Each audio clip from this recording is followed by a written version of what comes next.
Nouvelle session d'actualité, madame, messieurs, bienvenue au menu. Le boulevard Sendwe était décoré en couleur de partis membres du FCC. Le partisans, sympathisants et militants l'ont envahi. Ils exigent le respect de la Constitution, surtout avec le gouvernement de la coalition au pouvoir. En outre, ils dénoncent la dépréciation continue du franc congolais face à la devise étrangère sur le marché d'échange et la hausse des prix des biens de première nécessité. De la première rue Limité, la marche pacifique du FCC a eu comme point de chute le petit terrain de football tout près de l'école Madame la Sévigné à Kassaboubou.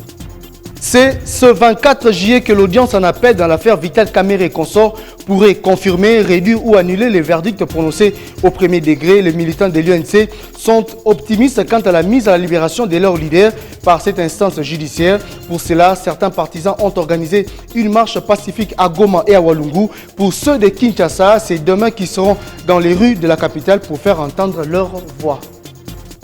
140 000 femmes avec des complications se présentent aux soins après avortement. Les chiffres sont alarmants quant aux femmes qui se font avorter clandestinement et décident de ne pas recevoir de soins pour briser la glace et sauver des vies. Le protocole de Maputo, ratifié en 2018 et publié 10 ans après dans le journal officiel, se présente comme l'instrument par excellence qui garantisse le droit de la femme et de la jeune fille. Sa domestication par le ministère du Genre permettra une meilleure compréhension de tous.